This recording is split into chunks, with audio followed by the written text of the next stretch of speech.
home.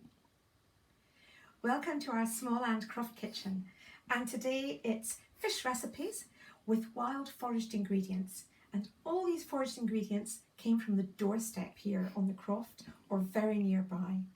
And in fact, the only thing that has travelled any distance at all is one bit of lemon. The red onions are from the local farm shop. So what have we got here today? Well, we have 2 herring dishes, and the herring is not, in fact none of the fish is endangered in any way, so they're all easy to get fish and very reasonably priced as well. So the herring here is a fried herring, and what I've done is I've taken herring fillets and sandwiched them together liberally with juniper butter. So we've got our juniper berries here. They are dried from last season and they've been crushed in the little pestle and mortar and popped through the butter. It's delicious. I've also added some of the wild marjoram, and the two together sandwich the herrings together. Then what you do is you cut them with a sharp knife, either into 3 or 4 little sandwiches. Egg and crumb them, your own breadcrumbs, because it makes all the difference, some lovely sourdough crumbs. And then fry them in a little rapeseed oil. And both Scotland and Sweden have got some beautiful local rapeseed oils. So this is a Småland rapeseed oil I've used today. Pan fry them till they're nice and golden, and at that point you can eat them with new potatoes and lingonsylt, which is lingonberry sauce, available from certain flat pack furniture places if you don't make your own. There's millions of lingonberries out here, and then you just enjoy. But you don't have to eat it hot then and there. If you soak it in a good craft vinegar in a bowl in the fridge, then it's delicious for 2 or 3 days after as a cold pickled herring. Still lovely with hot potatoes and lingon, or you can have it with a salad. Really delicious. So this one was using the juniper and the marjoram. Now this one, a classic Swedish variation. Not something we eat enough of in Scotland, and yet herring is so good for us. So you start with a cured herring. Now you can either use your granny's soused herring recipe, that's fine, or you can buy one of these pretty easy to come by tubs of cured herring.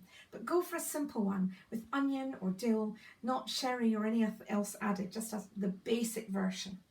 So if you're not making your own, start with that, and either way, drain off the vinegar that it cooked in or it came in. You don't want that. You're doing your own gig on that. And so what I've used here is again a beautiful craft vinegar and muscovado sugar.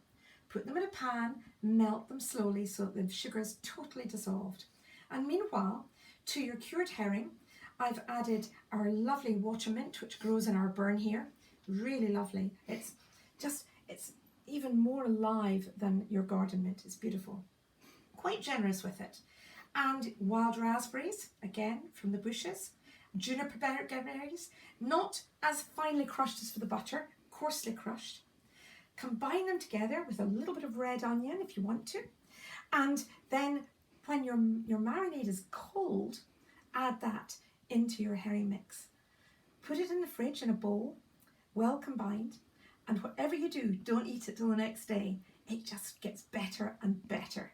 So it lasts for 2-3 days in the fridge. You'll have eaten it by then. And it's like caramel. It's really delicious. Last but not least, we have got pike straight from the lake on our doorstep here. We didn't catch it, but there's folk out there catching it all the time, and it's very easy to buy. And they're big fish. And they're very tasty, but they're quite bony. So they work particularly well with a terrine, because what you do is that when you have it all mushed up, then any little bone that you missed gets pulverised in the Magimix. So it has got the pike flesh, and it has got hopefully no bones when you start out. It's got white of egg and double cream.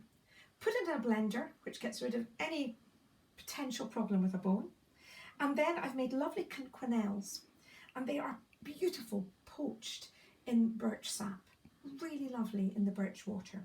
Now we're surrounded by birch trees here, but in Scotland you have got birken tree who's bottling it for you, and it's perfect for poaching fish. It just gives it that lovely little extra aroma and extra flavouring of nature, and it really works beautifully, particularly with something like pike or a lemon sole if you don't get pike, where it's a delicate flavour, and the delicate flavour of the birch water works beautifully.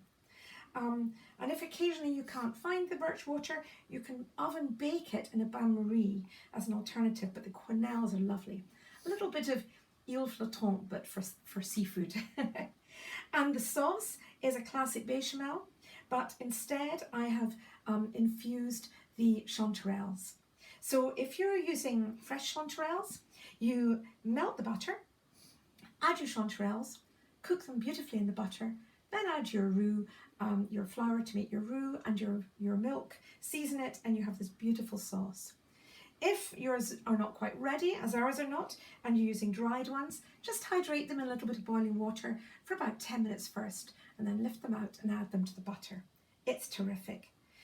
Lastly, for the sauce, you can add some cob nuts. We have hazelnut bushes around us as well, so you can chop a little cob nuts in there as well, just as a little topping, which is equally delicious. So all these are on our doorstep: the juniper, the wild marjoram, the water mint, the cob nuts, the chanterelles, even the pike, the fish, is on our doorstep. So use your local food, enjoy your local food, embrace your foraged food, and all the recipes will be in full on Scottish Food Guide. You'll find them there.